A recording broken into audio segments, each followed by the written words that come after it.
Shalom. My name is Linda Semler, and 20 years ago I started a journey into the Hebrew roots of the Christian faith.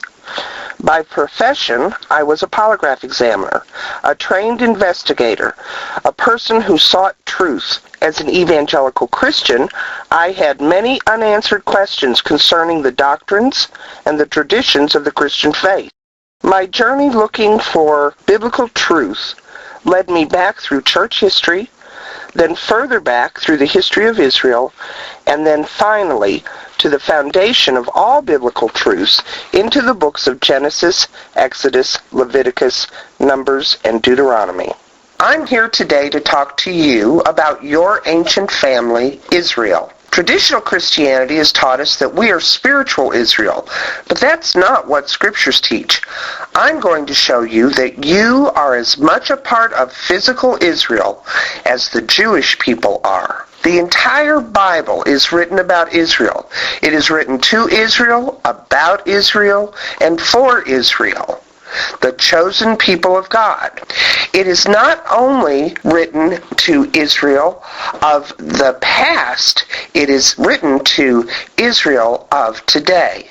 Not about any other nation, not about any other people. It is written about only one covenant nation, and that is Israel.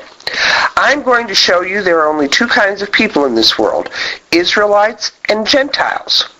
If you are a believer in the God of Israel, the only God, Elohim, Yod-Heh, Vav-Heh, Yahweh, you are an Israelite. If you're a non-believer, you are a Gentile, a pagan, a heathen. Many of us have read the Bible. Some have read all of it from cover to cover. Some have read portions of it.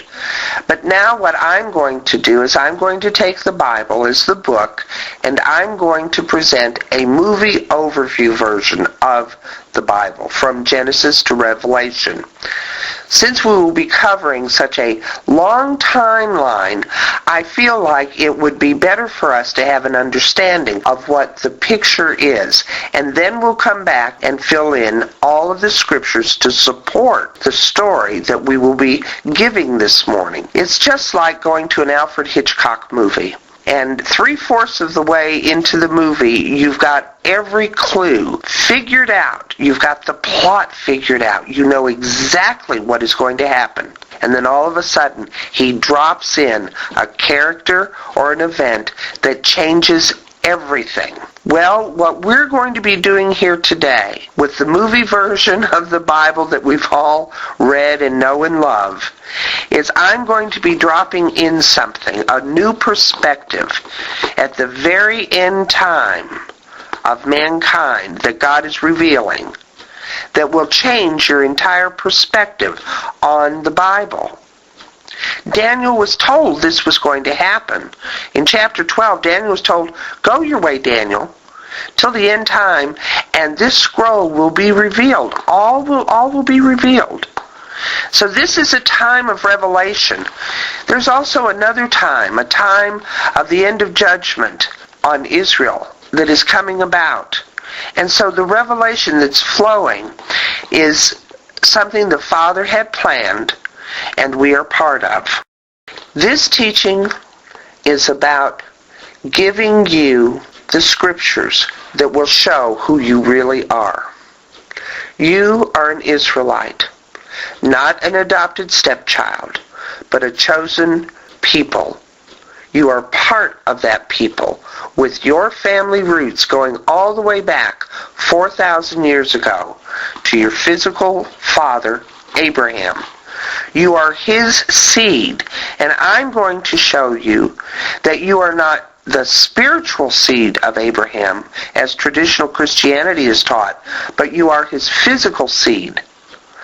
Just as it was credited to Abraham as righteousness when he believed God that his descendants would be as many as the stars in the sky and the sand of the sea, so you too will receive a great spiritual blessing when you come into the understanding that you are part of the chosen people, the nation and the kingdom of Israel.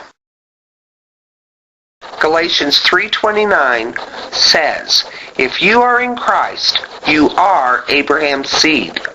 In the Strong's Concordance, seed translates to sperm in the Greek. And that is, when you put that translation back in, if you are in Christ, you are Abraham's sperm. You cannot get any more physical than that. So let's now go to Genesis 12, and let's look and see where the Father's plan begins. The plan to create the kingdom of Israel, the kingdom which His Son, His only begotten Son, Yeshua, will rule and reign over. Let's look at Genesis 12, verse 2.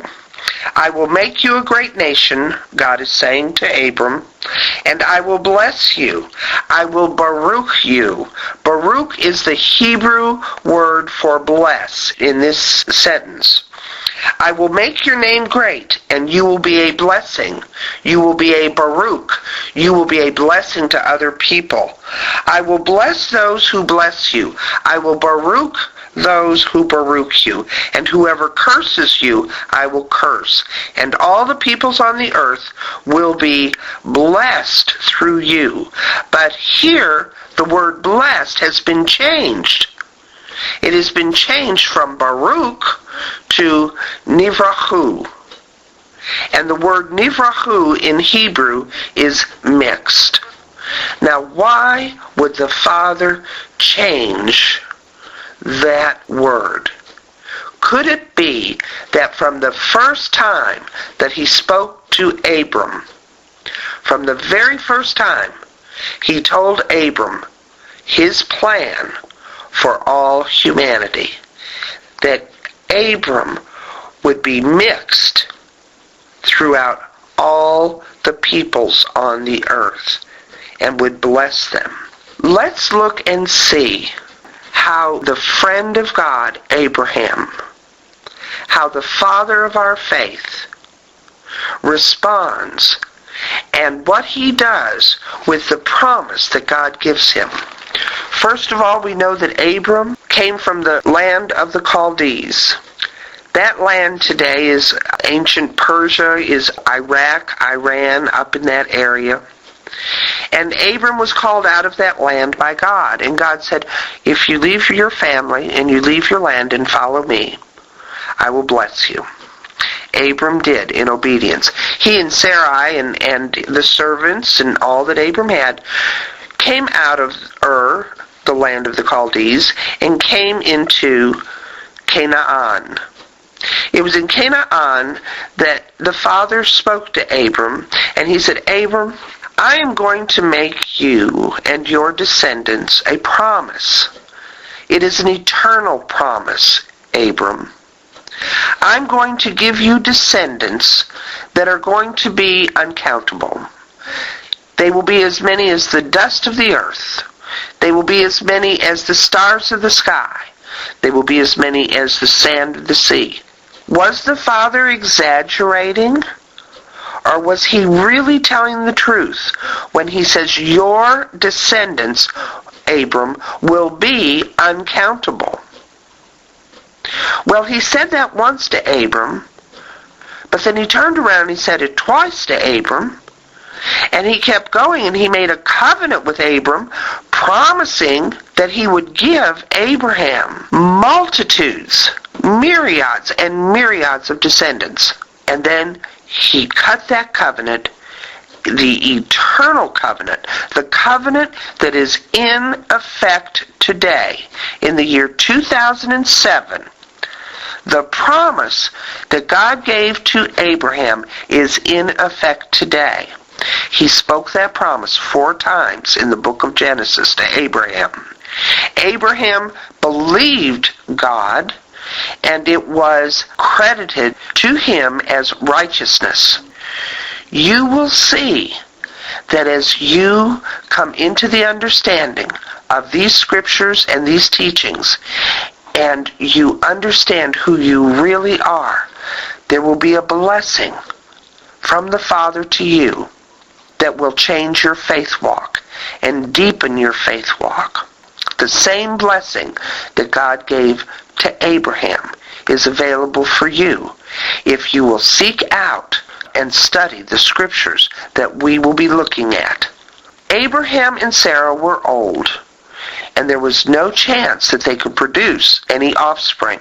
But because of the Father's promise of the myriads of descendants, and Abraham believing that promise, they accepted that, yes, they would have a child. But Sarah, being impatient and knowing that her body was not capable of reproducing, suggested to Abraham that he take Hagar, her handmaiden, and produce a son. In ancient times, this was an acceptable practice. So it was not that Sarah was being immoral. She was offering her handmaiden so that the child that would be born would be Abraham's, but she then could claim that child as her own. Abraham accepted the task and spent the night in Hagar's tent. Hagar was an Egyptian woman. Hagar conceived with Abraham and brought forth a son. But with that conception, Hagar became arrogant and haughty, to the dismay of her mistress, Sarah. Sarah set her out of the camp, but an angel of the Lord appeared and told her to go back into the camp and to serve Sarah, which she did. Hagar's son was named Ishmael. Abraham loved Ishmael. Ishmael was 13 years old before the father would revisit Abraham and Sarah and give to them a child. Isaac was born, and Abraham rejoiced. Sarah, however, had another plan. She wanted Hagar and Ishmael out of the camp, to which Abraham said, "Do what you say." So Hagar and Ishmael were set out of the camp into the desert. Ishmael went on to become the father of the Arab nation. An angel appeared to Hagar and told Hagar, "Your son will be blessed. He will have 12 princes as his descendants, and he will be blessed.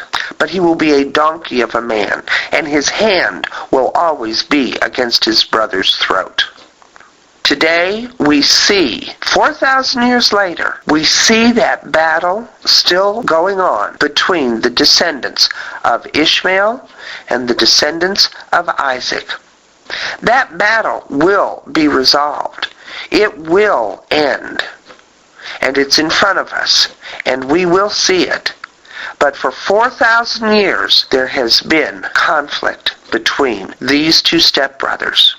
However, as the Muslims claim, and as Islam professes, that Ishmael was Abram's favored son, God in Genesis 22, as he tells Abraham, and as he tests Abraham, and tells him to take his son Isaac, his only son Isaac, up to the top of Mount Moriah.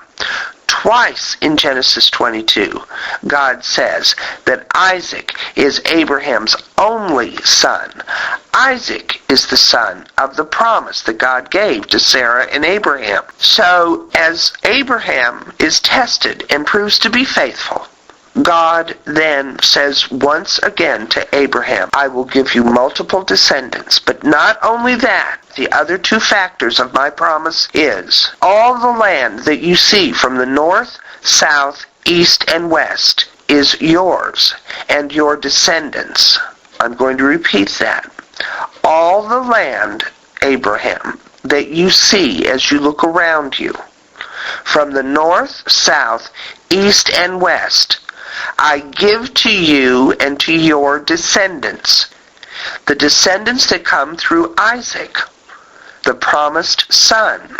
And the third part of my promise to you, Abraham, is that I will be a God to you and to all of your descendants forever. Through eternity, I will be your God and your descendants forever. Those three